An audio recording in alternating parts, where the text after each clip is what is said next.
Азийн хөгжлийн банкны санхүүжилтээр онцгой байдлын ерөнхий газраас хэрэгжүүлж буй гамшигын эрсдлийн үнэлгээ, гамшигын эрсдлийг бууруулах төлөвлөлтийг уялдуулах баруун бүсийн сургалт энэ өдөр Ховд аймагт эхэллээ. Сургалтаар гамшигын эрсдлийн үнэлгээний үр дүнг танилцуулж, түүнд суурилсан гамшигын эрсдлийг бууруулах орон нутгийн хөгжлийн бодлого төлөвлөлттэй уялдуулан ажиллах талаар мэдээлэл хүргэж байна. Сургалтанд Ховд, Увс, Баяуулгийн, Говь Алтай, Завхан, Баян Хонгор аймгийн засаг даргын тамгын газрын хөрөнгө оруулалт хөгжлийн бодлого төлөвлөлтийн хэлтсийн дарга онцгой байдлын газрын удирдлагууд болон мэргэжилтнүүд төрийн болон төрийн бус байгууллагын төлөөлөл оролцож байна.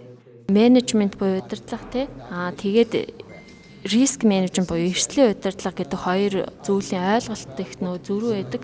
Тэгээд тэрийг болохоор жишээ нь одоо эрсдлийн удирдлага бол тухайн орны онцгой байдлын байгууллагууд онцгой дээрхийн газар ч юм уу ингээд авч явдаг. Тэгэнгүүт нөгөө төрлийн удирдлагыг болохоор засгийн газар ч юм уу өөр төрийн бас байгууллагууд ингээд авч байгаа. Тэр хоёр хоорондоо ингээд одоо ажиллах гэдэг юм уу хамтарч ажиллах тал дээр одоо тодорхой хэмжээний харилцаа холбооны асуудал үүсдэг юм болов уу гэж харагддаг. Гамшигын эрсдлийг бууруулах төлөвлөгөө, гамшигын эрсдлийн удирдлагын төлөвлөгөө, гамшаа самбал төлөвлөгөөч гэдэг юм уу. Энэ бүх төлөвлөгөө бол тухайн орны хөгжлийн төлөвлөгөөний нэг хэсэг байх ёстой. Энэ Азийн хөгжлийн банкны санхүүжилттэй хэрэгцээ Монгол улсад хэрэгцээ төслөөс одоо миний одоо сурж авсан одоо олж авсан нэг зүйл бол одоо бидний одоо энэ бүтээсэн гаргасан энэ бүх үр дүнг орон нутгийн ч юм уу энэ хөгжлийн төлөвлөгөө засаг даргын мөрийн хөтөлбөрт ингээд уялдуулах талаар ингээд бид нар арга хэмжээ авч байгаад бол би бас маш их баяртай. Энэ талаар сурж олж мэдсэндээ маш их баяртай байна. Тухайн төсөл нь холбогдох яам агентлаг орон нутгийн засаг захиргааны нэгж олон нийтийн гамшигын эрсдлийн талаар мэдлэг ойлголтыг нэмэгдүүлэх, гамшигын эрсдлийг бууруулах, төлөвлөлтийг сайжруулах, хариу арга хэмжээ авах чадварыг бэхжүүлэх зорилгоор зохион байгуулагдаж байгаагаараа онцлог юм. Баруун бүс нутгийн хэмжээнд гамшигын эрсдлийн үнэлгээ, төлөвлөлтүүдийг хийснээр учирч болох эрсдлийг бууруулахад чухал ач холбогдолтой гэж үзэж байна. Байгалийн давуу дашгүй хүчин зүйлийн улмаас учирч байгаа ганцууд, газар хөдлөлт, үер ус, гал төмрийн аюулын давтамж, харилцан адилгүй байгаа талаар судалгаагаар тогтоогджээ. Зонхлог аюул нь баруун аймагуудын хувьд бол хамгийн түрүүнд газар хөдлөлийн аюул байна. Газар хөдлөлийн аюул бол ер нь бол 6-7-8 балаас дээш одоо газар хөдлөх магадлал бас өндөр байгаад байгаа. Сүүлийн жилүүд бол газар хөдлөлийн одоо хөдлийн эрчим нөлөөний өндөр болж байгаа. За түүнээс гадна энэ баруун аймагт бусдыг тулгардаг аюулуудын нэг бол хүчтэй салхи. Хүчтэй салхи, шорон шуурга гэсэн аюулууд байна. За одоо бид нар энэ төслийн хүрээнд Ховд аймгийн хувьд одоо эрсдлийн үнэлгээ хийсэн. Ховд аймгийн одоо эрсдлийн үнэлгээний үр дүнгээс харахад тухайлбал одоо хэдийгээр үерийн аюул харьцангуй бага ч гэсэн энэ дотор шар усны үерийн аюул бол нэлээд их байна гэж тооцогдсон байж байгаа. Энэ мэтлэнгийн одоо аюулууд одоо хүчтэй салхи, шорон шуурга, за газар хөдлөл гэсэн энэ аюулууд дээр нь тэр шар усны үер гэсэн юм аюулууд бол одоо Ховд аймгийн хувьд бол зонхлох аюулууд байж байгаа. Ер нь нэгэ цаашдаа уур амьсгалын өөрчлөлтөөс улбаалan тийм ээ одоо манад энэ хурд хүнсний хэмжээ багасч байна. Гадаргын одоо юуны агаарын температур ихсэж байна. Энэ бүхэн маань хуурайшлыг улам нэгдүүлнэ. Мөн одоо хур бороо ороход бол одоо зүгээр нэг сайхан ордог байснаа болоод одоо хүчтэй аадар бороо ордог, уран үер үүсдэг юм нөхцлүүд одоо улам цааш нь бий болох нь гэж одоо ер нь бол ийм прогнозуудаар гараад байгаа.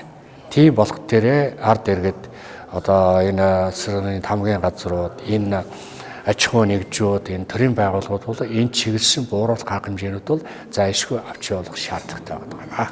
2010 оноос эхлэн улсын хэмжээнд хэрэгжсэн гамшигын үнэлгээ төлөвлөлт хийх төслийн үр дүнд сүүлийн 3 жилийн хугацаанд л гэхэд Ховд аймагт үер усны улмаас бусдын амнаас эрсдэх дуудлага мэдээлэл 50 орчим хувиар буурсан үзүүлэлт гарчээ. Түүнчлэн гал төмрийн улмаас хохиролж буурсан байна. За энэ сургалтаар бол мэдээж олон улсын хэмжээнд гамшигын эрсдлийн үнэлгээг хийх одоо шилдэг мэргэжилтнүүдийг тийм ээ нэгдүгээрт бол урьж авч ирсэн. Хоёрдугаарт бол энэ чиглэлээр одоо шинжлэх ухааны эрдмийн зэрэг хамгаалсан одоо ийм одоо сургагч багш нарыг одоо Ховд аймагт урьж авч ирж энэ сургалтыг бол зохион байгуулж байгаагаараа нэлээд одоо тийм ач холбогдол өгсөн ийм сургалт юм аа. Тэгэхээр бид нар энэ одоо 3 өдрийн сургалт буюу 2015-наас 18-ны өдрийн хооронд зохион байгуулагдж байгаа энэ сургалт хамтарлсан одоо энэ уулзалт ярилцлагаар бол хэд хэдэн зүйлийг бол одоо шийдвэрлэхээр байгаа. Нэгдүгээрт бол энэ баруун бүс нутгийн хэмжээнд гарсан одоо гамшиг буюу гамшиг осол буюу энэ гал төв байгалийн одоо давагдчихгүй хүчний зүйлээс учирч болох ган зууд тийм ээ одоо аянга цахилгаан үер уснаас үсний тодорхой баримтууд хүний буруутай үйл ажиллагааны улмаас гарч байгаа техникийн осол байгаль орчинд үзүүлж байгаа нөлөөллийн чиглэлээр одоо сүүлийн 3 жилийн үнэлгээч гэдэг юм уу энэ үнэлгээ бол нэгдүгürt хийхий. Энэ үнэлгээн дээр үндэслээд 2023 оны төсөв баталгацгаас өмнө орон нутгийн төсөв баталгацгаас өмнө бид нар бол одоо 2023 онд хийх ажлаа бол төлөвлөлттэй гол нь чухал байгаа юм аа.